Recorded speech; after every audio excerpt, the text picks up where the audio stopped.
Então, meu nome é Adriana, tenho 36 anos, é, sou mulher trans desde os 16, que foi na época que eu me descobri mulher trans.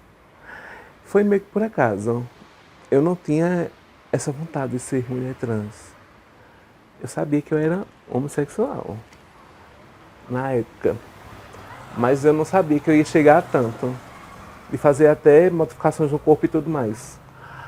Mas, como era tudo muito escondido, não tinha revelado para meus pais nem para ninguém, muito pouca gente sabia na época. Quando foi revelado, não por mim, por terceiros. Aí no outro dia eu fiz a sobrancelha, furei a orelha, comecei a deixar o cabelo crescer. Como eu sou gordinha, eu sempre tive aquele peitinho. Pronto. Quando a gente é homossexual, que nós não somos assumidos, é uma coisa muito escondida, muito às escuras. Depois tudo se tornou às claras, é isso. Aí, a partir desse momento, quando eu me descobri mulher trans, eu ainda estudava, mas eu já comecei a frequentar a rua para fazer programa.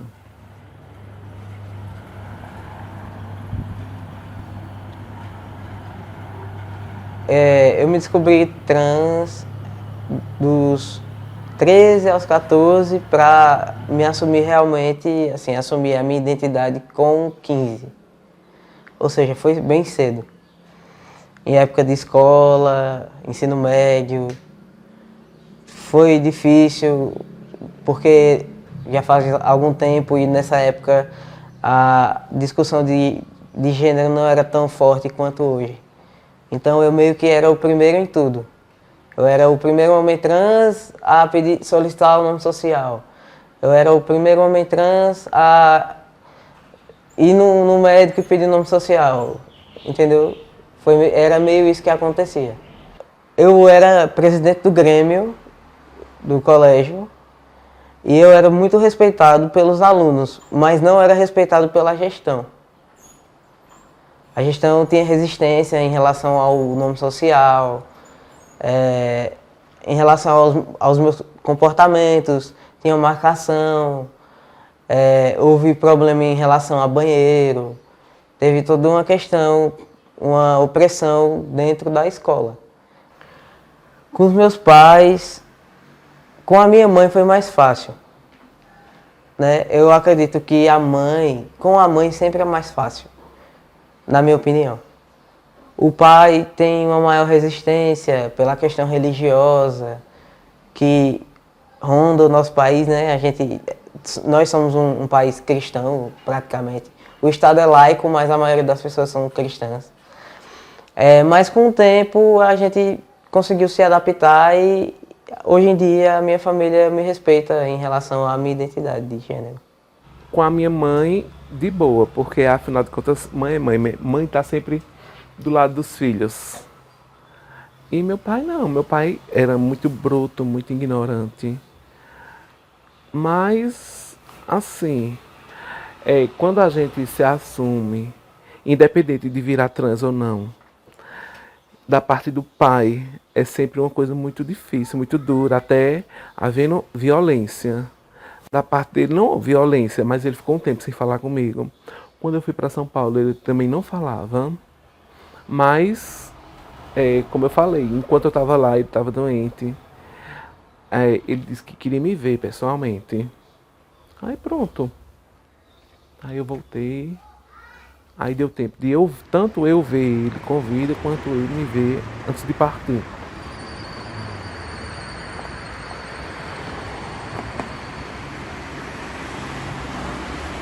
A primeira vez que eu fiz programa foi de 15 para 16 anos. E o que me levou a fazer isso foi a parte financeira mesmo. A parte financeira, umas amigas minhas já faziam programa e eu resolvi me arriscar para ver se daria certo. Eu trabalhava já com 17 anos, carteira assinada, tudo mais. Aí a loja faliu, fechou.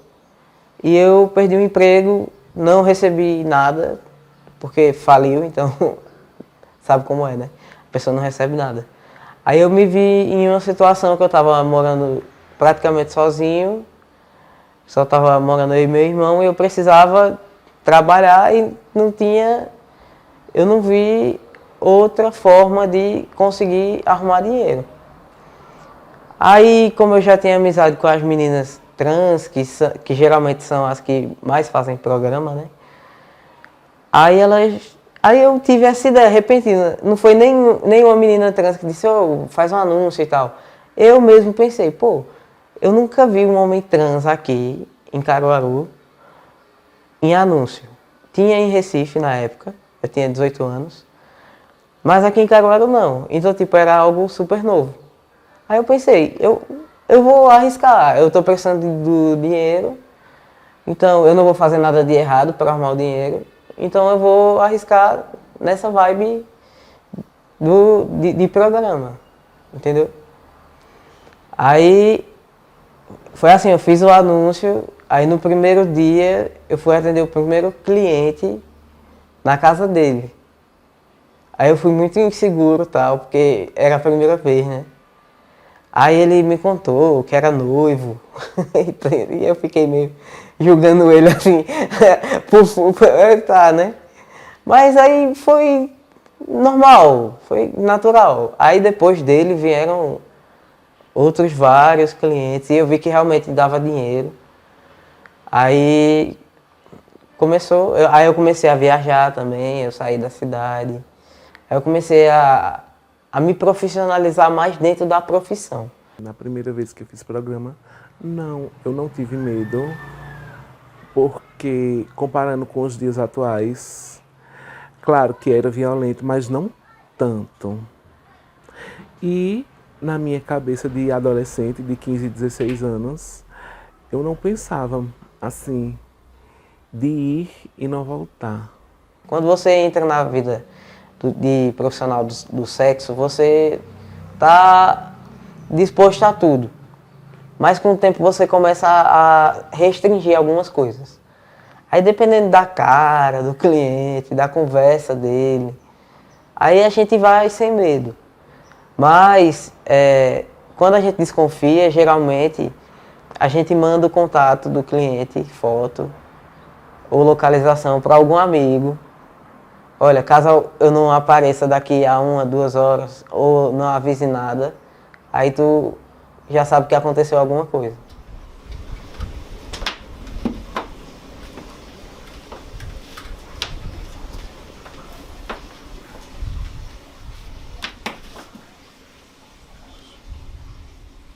Quando teve o lockdown, impactou bastante na minha vida. Se o comércio fechou, o que seria de mim trabalhando, né, fazer programa, e também a minha outra profissão de cabeleireira.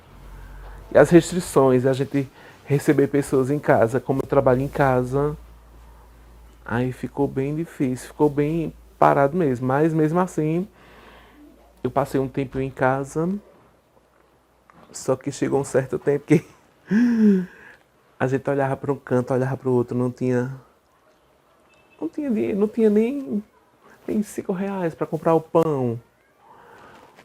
Aí eu decidi me arriscar e ir para a rua. Com muito medo de ser infectada, não por mim, mas pela minha mãe, que ela já é idosa e tem comorbidades. Quando iniciou a pandemia, eu estava em São Paulo. Eu estava trabalhando lá. Daí, como lá era o auge, né? Tipo, o pico da pandemia estava em São Paulo. Eu decidi voltar para cá. Aí eu disse, não, eu não vou ficar em Caruaru, eu vou viajar. Eu fiquei um mês em Garanhuns. Aí lá, mesmo com a pandemia, eu continuei atendendo. Tentei respeitar a medida de segurança, atender o cliente de máscara, usar o álcool, mas é muito difícil. Existia um medo, né, da parte deles. Mas chegou uma hora que a gente deixou de fazer a medida de segurança. Pelo menos quando eu estava trabalhando em Garanhuns. E eu peguei Covid, trabalhando lá em Garanhuns. E continuei trabalhando com Covid. Eu sei que foi errado da minha parte, eu deveria ter feito o isolamento, mas ou eu trabalhava ou eu não tinha dinheiro para viver. Mas, infelizmente, eu não tinha como parar, entendeu? Eu tinha minha vida, eu tinha minhas contas, eu estava doente e estava trabalhando. Eu não parei de trabalhar, eu super entendi as pessoas que queriam continuar trabalhando, porque não tem como parar, não tem possibilidade de parar. Eu não recebia auxílio emergencial. Eu tinha que trabalhar, eu não tinha outra opção. E assim, de certa forma eu me arrependo de ter trabalhado doente, porque eu posso ter contaminado outras pessoas e causado mal a elas. Mas eu precisava trabalhar. Então não teve jeito, não teve outro jeito. O dinheiro que pegava, colocava dentro de casa, comprava algo que tivesse faltando, uma fruta, uma comida, um lanche, e por aí vai. Eu ponho dentro de casa, eu compro, se tiver alguma coisa faltando, eu compro um remédio, né? Até porque hoje, como eu estou mais velha, eu tenho alguns problemas de saúde, tipo hipertensão. Minha mãe também já é uma senhora idosa. Às vezes falta um remédio, eu compro. Ela tem algumas restrições alimentícias, tipo açúcar, né? Que agora ela foi descoberto que ela não está diabética, é pré-diabética. Aí, o que falta nesse tipo, se eu tiver, eu compro. A minha ambição, para mim, é que eu consiga realmente passar no curso de medicina e me formar. E a minha ambição em relação à população LGBT é que nós possamos ter mais... como é que eu posso dizer? Que a gente possa ser incluso realmente no mercado de trabalho formal. Porque se eu, no início, lá dos meus 18 anos, tivesse uma facilidade maior de arrumar um emprego formal, eu não teria entrado na vida de profissional do sexo. Entendeu? Que a vida de profissional do sexo seja uma opção e não uma única via para as pessoas LGBT e principalmente para as pessoas trans. Que elas tenham a oportunidade de fazer o que elas quiserem. Se elas quiserem ser profissionais do sexo, que elas sejam, mas que se elas quiserem ser médicas, farmacêuticas, sei lá, dentistas ou qualquer coisa do tipo, elas também tenham a oportunidade de ser. Ou trabalhar em uma loja vendendo, ou trabalhar numa lanchonete, sabe? A minha ambição é que, principalmente as pessoas trans, tenham mais oportunidade no mercado de trabalho. O que eu espero do futuro, que a LGBTfobia tá aí, é muito descarada e também de uma forma muito velada. O que eu espero do futuro é que a sociedade, que a mente humana mude.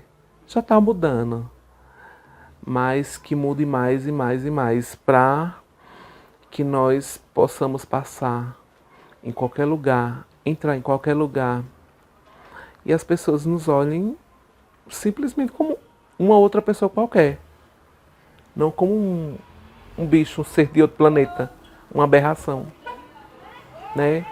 Que muitos eles nos olham assim, muita gente nos olham assim, nos recriminam, nos discriminam, sem motivo, por nada, a troco de nada. Isso é que eu espero para o futuro.